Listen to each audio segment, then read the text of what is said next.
কাল থেকে ঢাকায় বাসে অর্ধেক ভাড়া দেবে শিক্ষার্থীরা। ২০ দিন আন্দোলনের পর সিদ্ধান্ত, দেখাতে হবে আইডি কার্ড। এখন এটা বাস্তবায়ন হলে এটা কতদিন থাকবে সেটা তো আমরা জানি না। যদি হাফ পাস না নেয় তাহলে পুলিশ কিভাবে ব্যবস্থা নেবে সেটাও আমাদের বলতে হবে। হাফ পাসটা না হয় দিলাম, কিন্তু মানুষ তো মারা যাচ্ছে, সেটার কি হবে? সকাল ৭টা থেকে সন্ধ্যা ৮টা পর্যন্ত হাফ ভাড়া কার্যকর থাকবে। এই সিদ্ধান্ত শুধুমাত্র ঢাকা শহরের জন্য। রাজধানীর রামপুরায় বাস চাপায় এসএসসি পরীক্ষার্থী নিহতের প্রতিবাদে বিক্ষোভ। এরা একটা বাস আরেকটা বাসের সাথে পাল্লা লাগতে গিয়ে তো ছেলেটা মারা গেল। তারা গাড়ি চালায় না, তারা করে রেপ। বাংলাদেশের রাস্তাঘাট নিরাপদ সড়ক দিতে পারেন আমাদের, আমরা নাকি জাতির ভবিষ্যৎ। আমাদের কিছুই বলার নেই, আমরা জাস্ট বিচার চাই, আমাদের ভাইয়ের বিচার চাই। দেখছিলেন প্রধান শিরোনাম, দুপুরের সময় সঙ্গে আছে আমি কাজল আব্দুল্লাহ। এবার অন্যান্য শীর্ষ সংবাদ।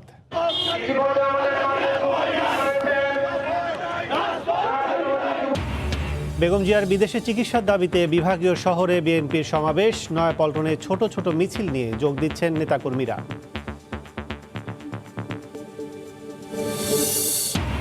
ব্রাহ্মণবাড়িয়ায় দক্ষিণ আফ্রিকা ফেরত 7 জনের এখনও মেলেনি হদিস। পেলে অমিক্রন প্রতিরোধে ব্যবস্থা, জানালেন সিভিল সার্জন। করণীয় নির্ধারণে আন্তঃমন্ত্রণালয় বৈঠক। দখল ও অপরিকল্পিত খননে ছোট হচ্ছে কর্ণফুলী নদী। 6 বছরের প্রশস্ততা কমেছে 400 মিটার। জেগেছে অনেক চর, উদ্যোগ নেই উচ্ছেদ অভিযানের।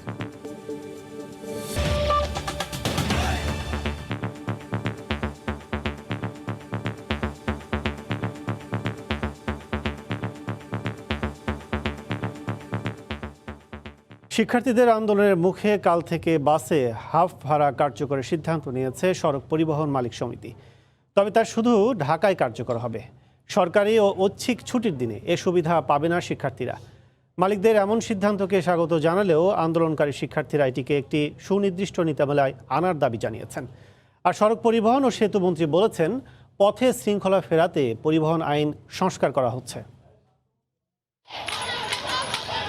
বাসে হাফ পাসের দাবিতে গত কয়েকদিন ধরে রাজপথে শিক্ষার্থীরা। আন্দোলনের মুখে পরিবহন মালিক সমিতির নেতাদের সঙ্গে দফায় দফায় বৈঠকে বসেন সংশ্লিষ্টরা।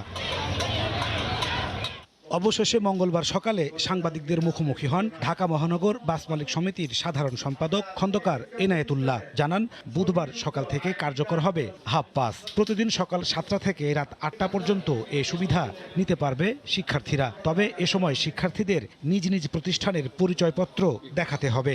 সরকারি ও সকল ঐচ্ছিক ছুটিতে বন্ধ থাকবে হাফ পাস। ঢাকা মহানগর ছাড়া অন্য কোথাও এই সিদ্ধান্ত কার্যকর হবে না। 1 ডিসেম্বর থেকে ছাত্রদের বাসে হাফ ভাড়া কার্যকর করা হবে। হাফ ভাড়া প্রদানের সময় স্ব শিক্ষা প্রতিষ্ঠানের ছবিযুক্ত আইডি কার্ড প্রদর্শন করতে হবে। সকাল 7টা থেকে সন্ধ্যা 8টা পর্যন্ত হাফ ভাড়া কার্যকর থাকবে। এই সিদ্ধান্ত শুধুমাত্র ঢাকা শহরের জন্য।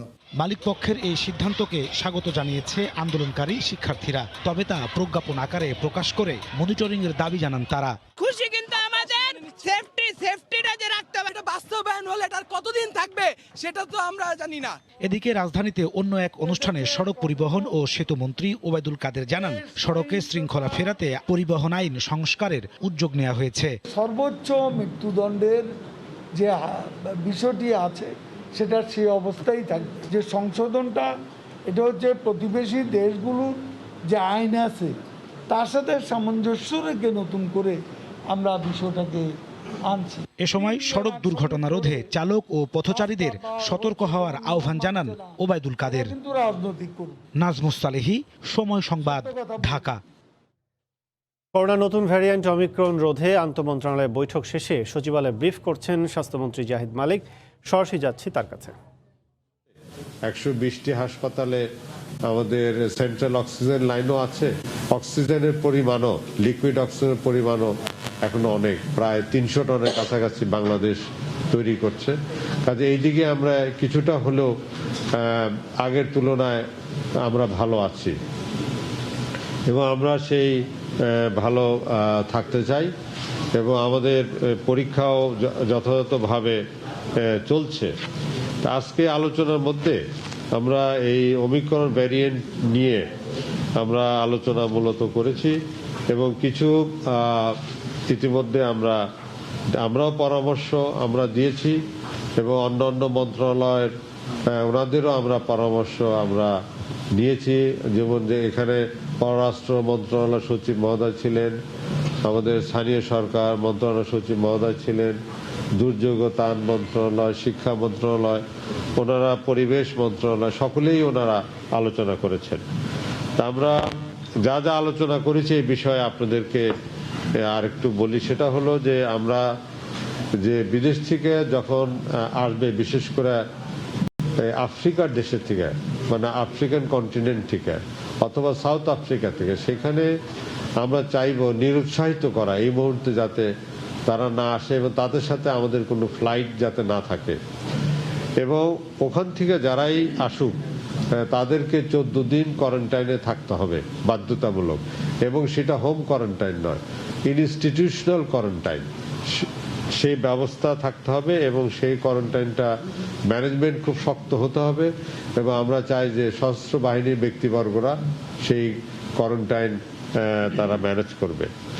এবং অন্যান্য দেশে যারা এখনো ইনফেক্টেড হয় নাই, সেখান থেকে হয়তো তারা টেস্টের সার্টিফিকেট নিয়ে আসতে পারবে, কিন্তু যদি সেই দেশে সংক্রমণ বৃদ্ধি পায়, যে দেশে সংক্রমণ বৃদ্ধি পাবে সেই দেশের লোক আসলে পরে আমরা আবারও তাদেরকে 14 দিন কোয়ারেন্টাইনের কথা আমরা ভাবছি এবং এটি আমরা দিব। এবং টেস্টের বিষয়ে আমরা 72 ঘন্টার পরিবর্তে আমরা চিন্তা ভাবনা করছি যে এটাকে 48 ঘন্টা নামিয়ে আনা যায় কিনা বা 24 ঘন্টা নামিয়ে আনা যায় কিনা, এই বিষয়টিও আমরা চিন্তা ভাবনা আমরা করছি, কিন্তু কমিয়ে আনবো এটা সঠিক আছে। এবং আমাদের বর্ডারের মনিটরিংটা আরো জোরদার করতে বলা হয়েছে, যাতে ওখানে পরীক্ষার ব্যবস্থাটা বেশি করতে বলা হয়েছে এবং কোয়ারেন্টাইন ওখানে ব্যবস্থাটাও আরো বেশি বৃদ্ধি করার কথা বলা হয়েছে। এবং আমাদের যে পার্শ্ববর্তী রাষ্ট্র যেখানে অনেক লোক যাওয়া আসা করে, সেটাকেও একটু কমিয়ে আনা যায় কিনা, এই বিষয়গুলো আমরা আলোচনা করেছি এবং এই বিষয়েও আমরা চেষ্টা করব। আমাদের আরো একটি সিদ্ধান্ত আমরা করেছি যে পুরা ডিস্ট্রিক্টে আমরা সব ডিস্ট্রিক্টে চিঠি দিব, ডিস্ট্রিক্ট কমিটি, এবং সেই কমিটি উপজেলা কমিটি, ইউনিয়ন কমিটিকেও তারা জানাবে এবং তারা কিছু তাদের যে দায়িত্ব সেটা আমরা বলে দিব। অর্থাৎ আমরা চাই যে সামাজিক অনুষ্ঠান, রাজনৈতিক অনুষ্ঠান, ধর্মীয় অনুষ্ঠান সীমিত করা হোক এবং নতুন করে কোনো অনুষ্ঠান যাতে গ্রামগঞ্জে বা ওই উপজেলায় যাতে না নেওয়া হয়, সেদিকেও আমরা সেই একটা পরামর্শ আমরা দিব। এবং তাদেরকে মনিটরিং করার জন্য বলা হবে যে বিদেশ থেকে যদি কেউ আসে, তারা যদি বিভিন্ন তাদের বাড়িতে যায়, সেটাকেও যাতে তারা মনিটরিংয়ে রাখে, প্রয়োজন হলে পতাকা লাগায় দিবে। কিন্তু আশ্চর্যের বিষয়, আমাদের দেশে 240 জন লোক আসছে সাউথ আফ্রিকা থেকে গত 1 মাসে এবং তাদেরকে আমরা কন্ট্যাক্ট ট্রেসিং করার চেষ্টা করছি, কিন্তু আফসোসের বিষয় তারা সকলে তাদের মোবাইল ফোন বন্ধ করে রাখছে। পরে আমাদেরকে তাদেরকে খুঁজে বের করার জন্য স্থানীয় প্রশাসনকে আমাদের বলতে হয়েছে যে তাদেরকে খুঁজে বের করেন, এবং তারা ঠিকানাটাও তারা ভুল দিয়েছে। কাজে এই ধরনের কাজও এটা হয়ে থাকে, আমাদেরকে এই বিষয়ে আরো সতর্ক হতে হবে।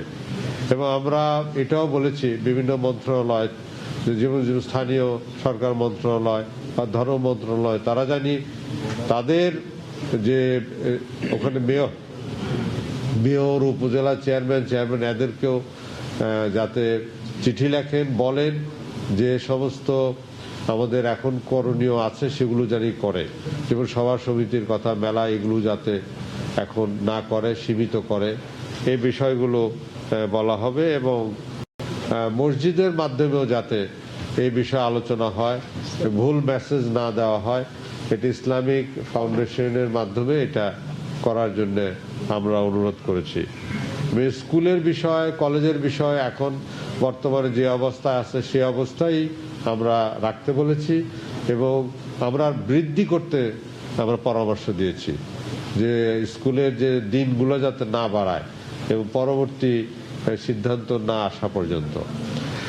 এবং আমরা এটাও বলেছি যে সকলে যাতে স্বাস্থ্যবিধি মানে, অর্থাৎ যখন চলাচল করবে ট্রেনে যা মাস্ক জানি পরে এবং না পড়লে পরে জানি তার জরিমানার আওতায় আসে এবং মোবাইল কোর্টও করতে বলা হয়েছে।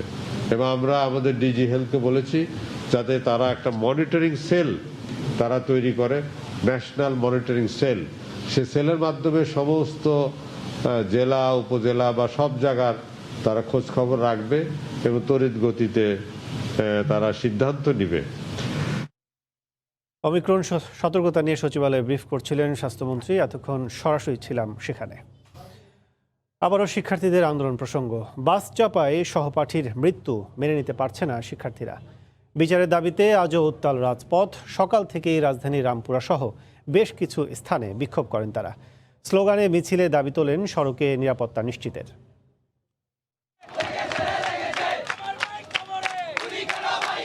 সপ্তাহ না পেরোতে আবারও রাজধানীর সড়কে প্রাণ ছড়ল শিক্ষার্থী। তাই ক্ষোভ দ্রোহের বহিঃপ্রকাশে আরও একবার উত্তাল রাজপথ। মঙ্গলবার সকাল 10টার দিকে রাজধানীর রামপুরা ব্রিজের সড়ক আটকে বিক্ষোভ করেন শিক্ষার্থীরা। প্ল্যাকার্ড, ফেস্টুন, স্লোগানে মিছিলে আওয়াজ তোলেন হাফ পাস আর নিরাপদ সড়কের দাবি বাস্তবায়নে। প্রশ্ন রাখেন, আর কত শিক্ষার্থীর প্রাণের বিনিময়ে সড়কে আসবে শৃঙ্খলা? আমরা নাকি জাতির ভবিষ্যতের জন্য একটা নিরাপদ সড়কই আমরা দিতে পারি না, আমরা কি ভবিষ্যৎ হবে? ছাত্রদের গায়ে হাত দেওয়ার অধিকার পাইতো তারা, তাদেরকে এই অধিকার কে দিয়েছে? গতকালকে আমার ভাই অ্যাক্সিডেন্ট হয়েছে, আজকে যে আমরাও বলে তার সিকিউরিটি কি? নটরডেমের স্টুডেন্ট মারা গেল কেন? একটা সপ্তাহ ঘুরতে না ঘুরতে আমরা আমাদের ভাইকে হারাইছি। এটার উত্তর কে দিবে আমাদের? ওদের তো মৃত্যু হওয়া উচিত একমাত্র শাস্তি। একটা মানুষের প্রাণ চলে যায় ওদের কারণে। বিক্ষোভকারীরা বলেন 2018 সালের 9 দফা বাস্তবায়নের আশ্বাস বাস্তবে রূপ না পাওয়ার কারণেই বারবার নামতে হচ্ছে রাজপথে। প্রশাসনকে এই রাজপথের সমস্ত নীতি মেনে নতুন নিয়ম চালু করতে হবে, যাতে কোনো ছাত্র আর হত্যা না হয়। তারা গাড়ি চালায় না, তারা করে রেস। তারা একটার সাথে এভাবে লাগাই দেয়। 9 দফা দাবি যতদিন পর্যন্ত বাস্তবায়ন না হয় ততদিন পর্যন্ত আমরা রাজপথে থাকবো। এদিকে 18 ছোঁয়ার আগেই নিভে গেল মাইনুদ্দিনের জীবন প্রদীপ। সব প্রস্তুতি থাকার পরও যৌবনে পা রাখার আনুষ্ঠানিকতায় মেতে ওঠা হলো না। সড়কের বেপরোয়া ঘাতক বাস চিরদিনের জন্য কেড়ে নিল তাকে। পরিবারের সম্ভাবনাময় সন্তানকে হারিয়ে শোকাচ্ছন্ন বাবা মা। 9টার পরে ওর বাবা আসলো, আসার পরে ওর বাবার বললো যে বাবা তুমি একটু বসো, আমি একটু ঘুরে আসি। এই কথাটা বলে ও এখান থেকে বেরোইছে। দৌড়ে যাওয়ার অবস্থা দেখে আমি ওরে একটু হাতে ধরে আমার জ্যাকেটটার গায়ে দিয়ে আমি সেন্সলেস হয়ে গেছি। তারপর কি বলতে পারি না। গুলিস্তানে সিটি কর্পোরেশনের গাড়ি চাপায় নটরডেম কলেজের শিক্ষার্থী নাইম নিহতের 5 দিনের মাথায় সোমবার রাত 10টার দিকে রামপুরায় অনাবিল বাসের চাপায় নিহত হন স্কুল ছাত্র মাইনুদ্দিন ইসলাম দুর্জয়। মঙ্গলবার সকালে তার ময়নাতদন্ত করেন ঢাকা মেডিকেল কলেজের ফরেনসিক বিভাগের চিকিৎসকরা। এদিকে মাইনুদ্দিন নিহতের প্রতিবাদে সোমবার রাতে বাসে আগুন দেওয়ার ঘটনায় মঙ্গলবার সকাল থেকে রামপুরা এলাকায় সতর্ক অবস্থানে দেখা যায় আইনশৃঙ্খলা বাহিনীর সদস্যদের। ফারুক ভাইয়া, রবিন, সময় সংবাদ, ঢাকা। এই মুহূর্তে রামপুরে আছেন রিপোর্টার ফারুক ভাইয়া রবিন। সেখানকার সবশেষ পরিস্থিতি জানতে সরাসরি যাচ্ছে তার কাছে। রবিন, আসলে সকাল থেকেই তো যে শিক্ষার্থীদের যে কর্মসূচি চলছে, এখানে তারা বিক্ষোভ করেছিলেন স্লোগানে। আসলে যে পুরো এলাকায় আসলে যে উত্তাল ছিল, তো এখন শিক্ষার্থীদের যে কর্মসূচিটি সেখানে কিছুটা একটু পরিবর্তন এসেছে। এখনও তারা রাজপথ দখলে রেখেছেন, তবে এখন আসলে আমরা যেটি দেখতে পাচ্ছি যে এই সড়কে তারা প্রতিটি যানবাহন তারা নানা উপায়ে চেক করছেন এবং এখানে যেই গাড়িগুলোতে দেখা যাচ্ছে যে প্রয়োজনীয় কাগজপত্র নেই সেইগুলোতে তারা বিভিন্ন ধরনের ইন্ডিকেটর দিয়ে রাখছেন, অর্থাৎ এই গাড়িগুলোতে তারা চিহ্নিত করে রাখছেন যে এখানে গাড়িতে কোনো লাইসেন্স নেই কিংবা যে প্রয়োজনীয় যে কাগজপত্র সেইগুলো নেই। কিন্তু আবার যেই গাড়িগুলোতে প্রয়োজনীয় কাগজপত্র রয়েছে সেইগুলো তারা আসলে যেতে দিচ্ছেন। তো এখন পর্যন্ত আমরা শিক্ষার্থীদের মধ্যে যে মনোভাবগুলো দেখতে পাচ্ছি, তারা আসলে যেটি বলছেন কয়েকদিন পরপরই যে গত এক সপ্তাহের ব্যবধানে 2 জন শিক্ষার্থী রাজধানীতে প্রাণ গেল। তো এই জায়গাটিতে যদি সড়কের যে যথাযথ যে মনিটরিং কিংবা সেটি যদি নিশ্চিত করা না হয়, তাহলে কোনোভাবেই সড়ক সড়কে যে যান চলাচল আসবে না, যান চলাচলে আসলে যে নিরাপত্তা সেটি আসলে যে নিশ্চিত হবে না। তো সেই জায়গাতে শিক্ষার্থীরা যে দাবিটি জানাচ্ছেন, তারা চান অবিলম্বে তাদের যে 9 দফা দাবি গত 2018 সালের আন্দোলনের সময় তারা দিয়েছিলেন সেটি যেন পূর্ণ বাস্তবায়ন হয়, এবং একই সঙ্গে যে গাড়িগুলো রয়েছে সেগুলোতে যে যানবাহনের যে চালক যারা রয়েছে তারা যেন পর্যাপ্ত প্রশিক্ষিত থাকেন, এবং একই সঙ্গে যেটি দেখা যায় যে গাড়িগুলোতে অশুভ প্রতিযোগিতা দেখা যায়, অসুস্থ প্রতিযোগিতা দেখা যায় যে যানবাহন চলাচলের ক্ষেত্রে, সেটিকে বন্ধ করার জন্য কর্তৃপক্ষ যেন যথাযথ মনিটরিং করেন সে দাবিটি শিক্ষার্থীরা জানাচ্ছেন। এবং তারা আসলে যেটি বলছেন যে নিরাপদ সড়কের দাবিতে তারা দীর্ঘদিন যাবতই কথা বলে আসছেন, কিন্তু সেটি কতটা নিশ্চিত হলো সেটি কিন্তু এক প্রকার প্রশ্নই রয়ে গেছে। তারা আসলে বলছেন যে তাদের দাবিগুলো যদি মানা হতো তাহলে একের পর এক যে শিক্ষার্থী রয়েছে সেটি মানে হতো না, অর্থাৎ যে শিক্ষার্থীদের যে প্রাণ অকাতরে যাওয়া সেটি আসলে হতো না। তবে অন্যদিকে যে শিক্ষার্থীদের আরেকটি দাবি ছিল যে হাফ পাসের, তো তারা আসলে যেটি বলেছেন যে হয়তোবা যে কর্তৃপক্ষ হাফ পাস বেসরকারি বালিকরা মেনে নিয়েছেন, কিন্তু তারা আসলে যেটি চান তারা একই সঙ্গে যে সড়কে যে নিরাপত্তা সেটিও নিশ্চিত করতে হবে, এবং যে 9 দফার সবকটি আসলে বাস্তবায়ন করতে হবে, তারপরেই কেবলমাত্র তারা তাদের আন্দোলন বন্ধ করবেন। তো এই ছিল আমার কাছে সবশেষ খবরাখবর। কাজল। রামপুরা থেকে শিক্ষার্থীদের আন্দোলনের সবশেষ জানাচ্ছিলেন ফারুক হোসেন রবিন। চট্টগ্রামে মাত্র 5 টাকার জন্য শিক্ষককে মৃত্যুর মুখে ঠেলে দেন বাসের হেলপার। ঘটনার 3 দিন পর চালক, হেলপার সহ 3 জনকে গ্রেফতার করা হয়। দুপুরে ব্রিফিংয়ে এমনটাই জানিয়েছে র্যাব। গ্রেফতার 3 জনই মাদকাসক্ত বলে জানানো হয়। দুপুরের সময় আরও থাকছে।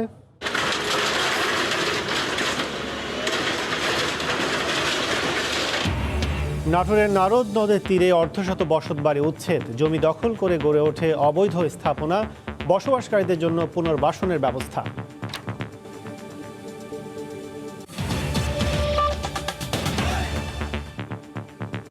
বেগম খালেদা জিয়ার বিদেশে চিকিৎসার দাবিতে রাজধানীর নয়াপল্টনে চলছে বিএনপির সমাবেশ। কর্মসূচিতে যোগ দিতে সকাল থেকেই ঢাকা মহানগরীর বিভিন্ন থানা ওয়ার্ডের নেতাকর্মীরা মিছিল নিয়ে জড়ো হতে থাকেন। আসেন কেন্দ্রীয় নেতারাও। সরকার মানবিক হয়ে বেগম জিয়ার বিদেশে চিকিৎসার বিষয়ে উদ্যোগী হবেন এমন আশা প্রকাশ করেন কর্মসূচিতে অংশ নেয়া নেতাকর্মীরা। এদিকে রাজধানীর পাশাপাশি দেশের সকল বিভাগীয় শহরেও বেগম জিয়ার মুক্তি ও বিদেশে নিয়ে গিয়ে চিকিৎসার দাবিতে চলছে সমাবেশ। আজকের এই সমাবেশ প্রমাণ করে বাংলাদেশের জনগণ দেশনেত্রী বেগম খালেদা জিয়ার নিঃশর্ত মুক্তি চায় এবং সুচিকিৎসা যে অধিকার সেটি মানুষ চায়। জীবন মৃত্যুর সন্ধিক্ষণে তিনি রয়েছেন। ডাক্তারদের পরামর্শকে আজকে এই সরকার উপেক্ষা করছে। যদি সরকার কর্ণপাত না করে, যদি কোনো অনাকাঙ্ক্ষিত ঘটনা আল্লাহ না করুক ঘটে, তাহলে এই সরকার কি সকল দায় দায়িত্ব বহন করতে হবে। বিএনপি সমাবেশের খবর জানাতে এই মুহূর্তে রাজধানী নয়াপল্টনে আছেন রিপোর্টার আফজাল হোসেন এবং চট্টগ্রাম নগরীর কনভেনশন হল মাঠে আছেন রিপোর্টার শফিকুল আলম। সরাসরি যাব তাদের কাছে, শুরুতে যাচ্ছে আফজালের কাছে। আফজাল,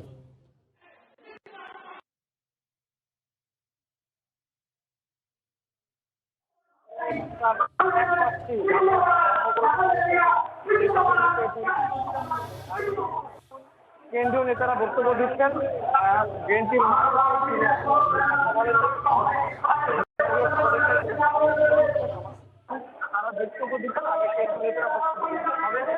গোটা লাগে বিএনপি নেতারা যিনি দাবি করছেন যে আজকে এই বেগম জিয়াকে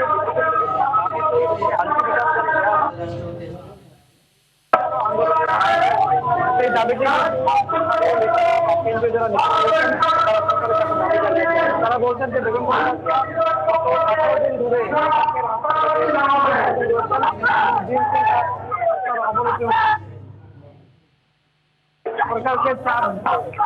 সরকারকে দাবি করে নেওয়া যায়, দাবিতে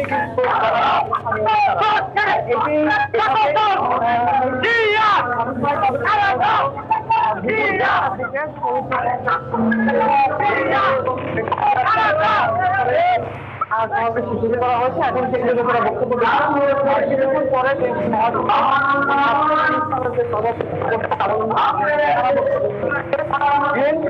বেগম খালেদা করে সেই পরামর্শ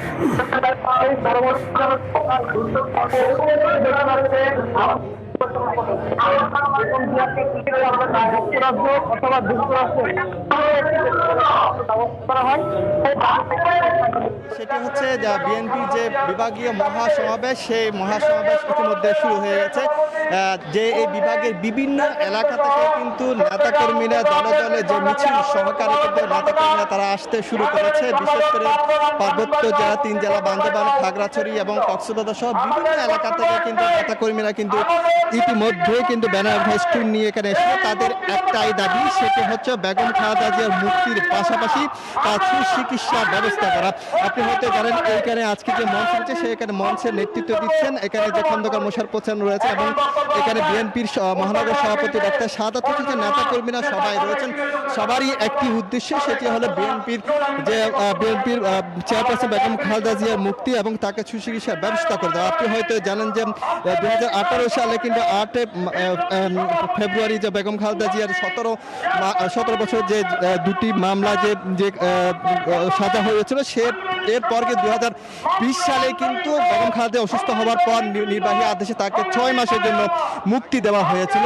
এরপর কিন্তু পরবর্তীতে আরো 6 মাস বাড়ানো হয়েছে। এরপর কিছুদিন আগে কিন্তু তিনি গুরুতর অসুস্থ হয়ে যান, এবার কেয়ার হাসপাতালে তিনি চিকিৎসা নিচ্ছেন এবং তিনি তার বড় ধরনের যে রক্তক্ষরণের যে সমস্যা হয়েছে, যে লিভার যে সমস্যা হয়েছে, এর কারণে কিন্তু বারবার কিন্তু বেগম খালেদা জিয়ার মুক্তির দাবি জানিয়ে আসছেন নেতাকর্মীরা এবং ঊর্ধ্বতন কর্মকর্তারা এবং তাদের একটাই দাবি, সেটা হচ্ছে বেগম খালেদা জিয়াকে মুক্তি দেওয়া, পাশাপাশি বেগম খালেদা জিয়ার চিকিৎসার জন্য বিদেশে পাঠানো। আপনি হয়তো জানেন এখানে সকাল থেকে চট্টগ্রামে যে বিভাগীয় যে জেলাগুলো রয়েছে, বিশেষ করে খাগড়াছড়ি, রাঙ্গামাটি, বান্দরবান এবং যে কক্সবাজার, ফেনী, লক্ষ্মীপুর সব বিভিন্ন এলাকা থেকে নেতাকর্মী এসেছে এবং দলে দলে এসে এখানে যোগ দিয়েছেন।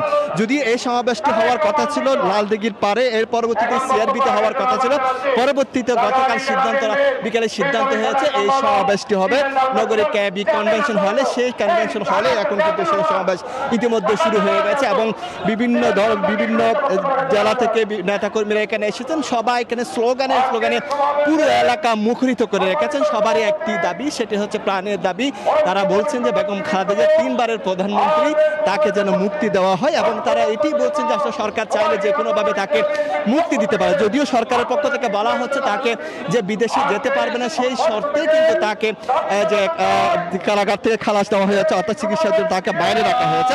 কিন্তু এই বিএনপি নেতা কর্মীরা বলছেন চাইলে বেগম জিয়াকে বিশেষ নির্দেশে তাকে মুক্ত করে এবং সুচিকিৎসার ব্যবস্থা করতে পারে, সেই বিষয়টি তারা বলছেন। আপনি হয়তো জানেন যে বেগম জিয়া বিএনপির যে 3বারের প্রধানমন্ত্রী এবং তারা বলছে যে একজন প্রধানমন্ত্রী হিসাবে তার যে আওয়ামী লীগের অন্যান্য নেতা কর্মীরা যে চিকিৎসার জন্য দেশে যেতে পারে, সেক্ষেত্রে কেন বিএনপি 3বারের প্রধানমন্ত্রী বেগম খালেদা জিয়া চিকিৎসার জন্য বাইরে যেতে পারবে না, সেই প্রশ্নটি তুলেছেন। তো সবারই একটি প্রশ্ন, সেটি হচ্ছে বেগম জিয়ার মুক্তি, পাশাপাশি তাকে চিকিৎসার জন্য বিদেশে পাঠানো তারা দাবি জানিয়েছেন। তো এই ছিল আমার কাছে সর্বশেষ তথ্য। বিএনপি সমাবেশের খবর জানাতে ঢাকা ও চট্টগ্রাম থেকে যোগ দিয়েছেন 2 সহকর্মী। যদিও ঢাকা থেকে আফজালের কথা আমরা শুনতে পারিনি, পরবর্তীতে জানানোর চেষ্টা করব। বেগম খালেদা জিয়ার বিদেশে চিকিৎসা নিয়ে আইনি জটিলতা সৃষ্টির জন্য আওয়ামী লীগ দায়ী নয় বলে মন্তব্য করেছেন দলটির সাধারণ সম্পাদক ওবায়দুল কাদের। স্বাধীনতার সুবর্ণ জয়ন্তী উদযাপন উপলক্ষে সকালে ধানমন্ডিতে দলীয় সভাপতির রাজনৈতিক কার্যালয়ে এক সভা শেষে কথা বলেন তিনি আইনের একটা জটিলতার মধ্যে পড়েছেন এবং এই জটিলতা সৃষ্টি করেছে বিএনপি। সেখানে বেগম জিয়া দণ্ডিত হয়েছেন, আর সেটার জন্য তো আওয়ামী লীগ দায়ী না। আমরা তো তাকে সাজা দিইনি, আইনটা তো মানতে হবে। এটা মানবিক ব্যাপার যেটা, সেটা কিন্তু শেখ হাসিনা সর্বোচ্চ মানবিকতা প্রদর্শন করেছেন। বিএনপির ইচ্ছায় সরকারের পতন হবে না, বিএনপির ইচ্ছায় সরকার ক্ষমতায় বসেনি। সংবিধান সম্মতভাবে নির্বাচন হবে, নির্বাচনে জনগণ যদি সরকারের বিরুদ্ধে যায়, সরকার থাকবে না। আবার অমিক্রণ প্রসঙ্গ। করোনার নতুন ধরনের অমিক্রণ ঠেকাতে দক্ষিণ আফ্রিকা ফেরত ব্রাহ্মণবাড়িয়ার 7 প্রবাসীর বাড়ি এখনও শনাক্ত করতে পারেনি প্রশাসন। তাদের ঠিকানা নিশ্চিত হলে 14 দিনের হোম কোয়ারেন্টাইন নিশ্চিত করা হবে। এদের মধ্যে কারো শরীরে অমিক্রণ শনাক্ত হলে তাদের বাড়িতে লাল নিশান টাঙিয়ে দেওয়ার সিদ্ধান্ত নেওয়া হয়েছে। দুপুরে সিভিল সার্জন এই তথ্য জানান। এদিকে আফ্রিকার এই নতুন ভ্যারিয়েন্ট যেন কোনোভাবে না ছড়ায়, সেই বিষয়টি নিশ্চিত করার দাবি জানিয়েছেন সচেতন নাগরিকরা। জেলা স্বাস্থ্য বিভাগ জানায় সম্প্রতি 7 জন প্রবাসী আফ্রিকা থেকে ব্রাহ্মণবাড়িয়ায় ফিরেছেন, যার মধ্যে বাঞ্ছারামপুর উপজেলায় 1 জন, কসবা উপজেলায় 3 জন, সদর উপজেলায় 2 জন এবং নবীনগর উপজেলায় 1 জন। কর্মরত এমনিতে 7 জন তো শুনেছি হয়েছে, তো ওনাদেরকে যথাযথভাবে লকডাউনে রেখে এই ব্যাপারটা যাতে দ্রুত যাতে সরতে না দেওয়া হয় সেই ব্যাপারে একটু সচেতন থাকা উচিত। ওদের থেকে যাতে অন্য জায়গায় যাতে না ছড়ায়, সরকার এদিকে পদক্ষেপটা নেওয়া দরকার। হাইড্রোজেনের যে সমস্ত লোক আমাদের বাংলাদেশে এসে ঘরের বাইরে না যেতে পারে। সাউথ আফ্রিকা থেকে যে 7 জন আসছে তাদের বিষয়ে আমরা খোঁজ খবর নিচ্ছি, নিয়ে তারা আক্রান্ত কিনা সেটা আমরা দেখছি। তাদের যথাযথ হোম কোয়ারেন্টাইনের ব্যবস্থা হচ্ছে। যদি আক্রান্ত হয় সেই ক্ষেত্রে তাদেরকে আলাদা করে চিহ্নিত করার জন্য লাল পতাকার মতো ব্যবস্থা রাখা হবে। এই মুহূর্তে ব্রাহ্মণবাড়িয়া জেলা সদর হাসপাতালের সামনে আছেন রিপোর্টার উজ্জ্বল চক্রবর্তী। সরাসরি যাচ্ছি তার কাছে। উজ্জ্বল। কাজল, এই মুহূর্তে আমি দাঁড়িয়ে আছি ব্রাহ্মণবাড়িয়া 250 শয্যা বিশিষ্ট ব্রাহ্মণবাড়িয়া জেনারেল হাসপাতালে।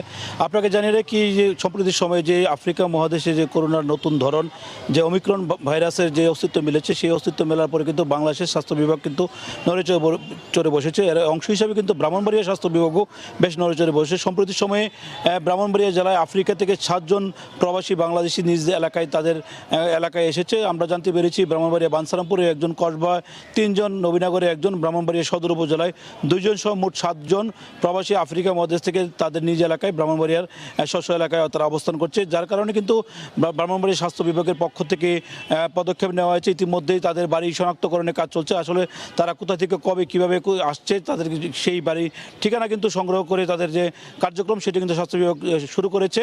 আমরা কিছুক্ষণ আগে ব্রাহ্মণবাড়িয়া জেলা সিভিল সার্জনের সাথে কথা বলেছিলাম। তিনি বলছেন যে স্বাস্থ্য বিভাগের থেকে তালিকা পাওয়ার পরেই তাদের বাড়িঘর নির্ণয়ের কাজ চলছে। যদি তাদের বাড়িঘরের সন্ধান পাওয়া যায় সেক্ষেত্রে কিন্তু স্বাস্থ্য বিভাগের পক্ষ থেকে তাদেরকে 14 দিনের যে হোম কোয়ারেন্টাইন সেটি নিশ্চিত করা হবে। পাশাপাশি তাদের শরীরে বিভিন্ন পরীক্ষা নিরীক্ষা করা হবে। যদি কারোর শরীরে নতুন ভেরিয়েন্টের যে ওমিক্রন সেই অস্তিত্ব পাওয়া যায় তাদেরকে কিন্তু তাহলে তাদের বাড়িতে লাল নিশান টাঙিয়ে কিন্তু এলাকায় সতর্ক অবস্থা জারি করা হবে বলে জেলা স্বাস্থ্য বিভাগের পক্ষ থেকে জানানো হয়েছে।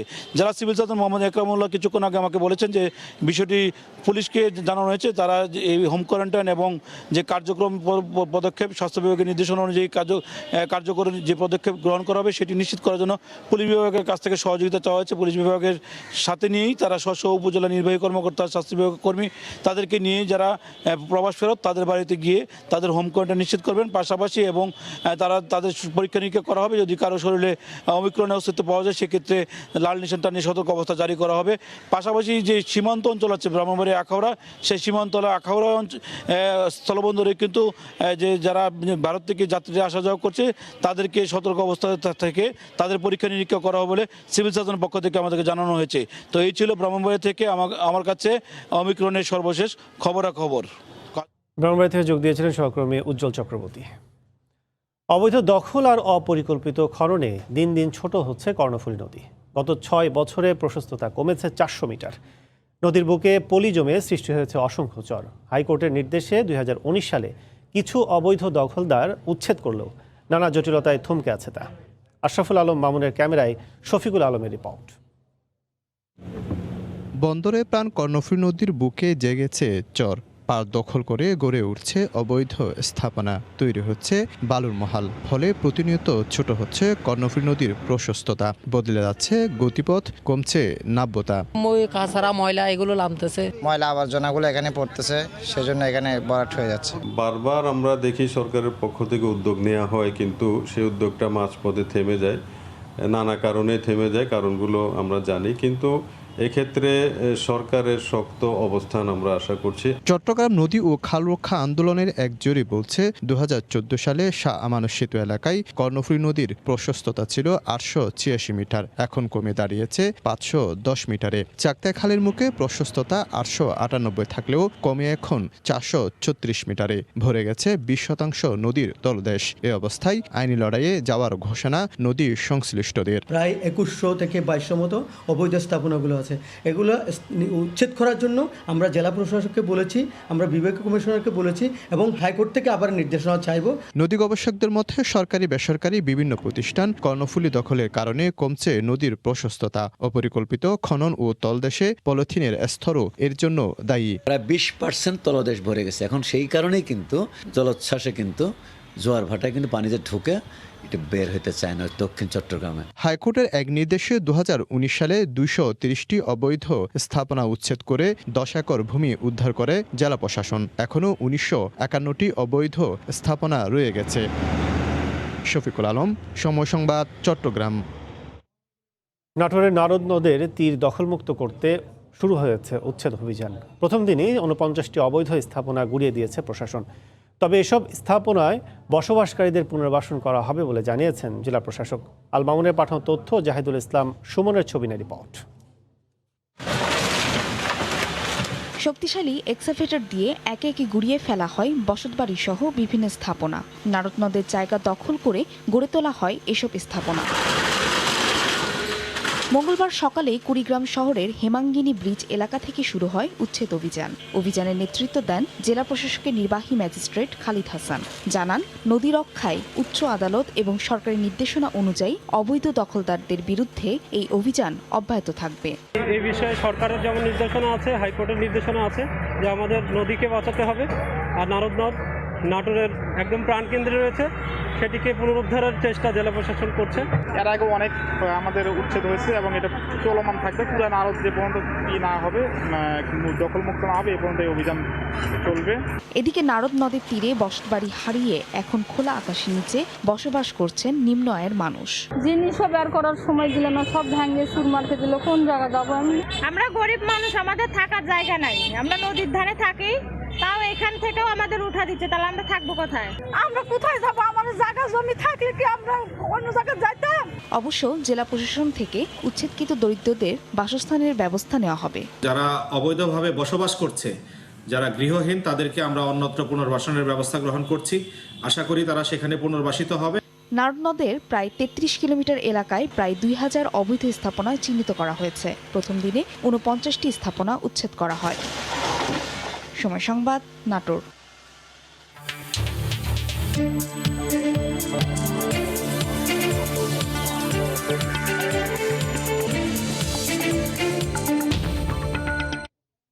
তুরস্কে বিনিয়োগ করে অন্তত 200 বাংলাদেশি সেকেন্ড হোমের জন্য আবেদন করেছেন। এর মধ্যে অনেকেই পেয়েছেন নাগরিকত্ব। তবে প্রশ্ন উঠেছে বিনিয়োগের প্রক্রিয়া নিয়ে। তুরস্কের ইস্তাম্বুল ঘুরে এসে সানবির উপলের রিপোর্ট। 2018 সালে বিনিয়োগের মাধ্যমে নাগরিকত্ব দেওয়ার নিয়ম করে তুরস্ক সরকার। $2.5 লাখ বিনিয়োগ করে বিশ্বের যে কোনো দেশ থেকে হতে পারবেন তুরস্কের নাগরিক। এই সুযোগ পেয়ে গেল 3 বছরে অন্তত 200 বাংলাদেশি দেশটিতে নাগরিকত্ব পেতে আবেদন করেছেন। এটা কার্যক্রম শুরু হইলে আগে 3 মাসে হইতো, এখন 6 মাসে, 5 থেকে 6 মাস সময় লাগে। তো সরকারের ঊর্ধ্বতন একজন কর্মকর্তার সাথে আমার কথা হয়েছিল, উনি এটা বলেছিল যে সবচেয়ে বাংলাদেশ থেকে তো বেশি আসতেছে। বিভিন্ন রাজনীতিবিদ, সরকারি কর্মকর্তা যারা রিটায়ার হয়ে গেছে এখন, তাদের ইন্টারেস্ট আমরা অনেক বেশি পাচ্ছি। আবেদন করা বাংলাদেশিদের মধ্যে আমলা, রাজনীতিবিদ ও ব্যবসায়ী বেশি। এছাড়াও মধ্যপ্রাচ্য, মালয়েশিয়া থেকে আবেদন করেছেন বাংলাদেশিরা। এই প্রক্রিয়ার সাথে করে বাংলাদেশ থেকে কিছু বাংলাদেশিরা কিছু আবেদন করছে নাগরিকত্ব নেওয়ার জন্য। আরব দেশগুলো থেকে অনেক লোক এখানে আবেদন করছে, সাথে করে বাংলাদেশ থেকেও আমাদের আবেদন করছে। অনেকেই ব্যবসার নামে বা বিভিন্ন প্রক্রিয়ায় তৃতীয় দেশ থেকেও টাকা বিনিয়োগ করছেন তুরস্কে। টার্কি সরকার আপনার টাকার সোর্স নিয়ে খুব বেশি প্রশ্ন করে না, বাট এখানে আপনার অ্যাকাউন্ট থেকে আপনি যদি পেমেন্ট করেন সেটাই চাই। সেক্ষেত্রে কেউ যারা মিডল ইস্ট থেকে নিয়ে আসে তারা সরাসরি ওখানে ব্যাংক থেকে এখানে ট্রান্সফার করে, আর ডিরেক্ট বাংলাদেশ থেকে যারা আসে তারা এক একজন এক একভাবে নিয়ে আসে। 2015 থেকে 20 সাল পর্যন্ত বিদেশিদের কাছে 1,90,000 বাড়ি বিক্রি করেছে তুরস্ক সরকার। মালয়েশিয়া, কানাডার মতো তুরস্কেও সেকেন্ড হোম হিসেবে বিনিয়োগে আগ্রহী হয়ে উঠেছেন অনেক বাংলাদেশিরা। এর মধ্যে অনেকে নাগরিকত্বও পেয়েছেন। তবে তারা যে প্রক্রিয়ায় অর্থ বিনিয়োগ করে নাগরিকত্ব পাচ্ছেন, সেই প্রক্রিয়াটি বৈধ হচ্ছে কিনা সেটি এখন প্রশ্ন থেকে যায়। সানবির রূপল, সময় সংবাদ, ইস্তাম্বুল, তুরস্ক। দুপুরের সময় শীর্ষ সংবাদ জানিয়ে দিচ্ছি আরেকবার। কাল থেকে ঢাকায় বাসে অর্ধেক ভাড়া দেবে শিক্ষার্থীরা। 20 দিন আন্দোলনের পর সিদ্ধান্ত। রামপুরায় বাস চাপায় এসএসসি পরীক্ষার্থী নিহতের প্রতিবাদে বিক্ষোভ।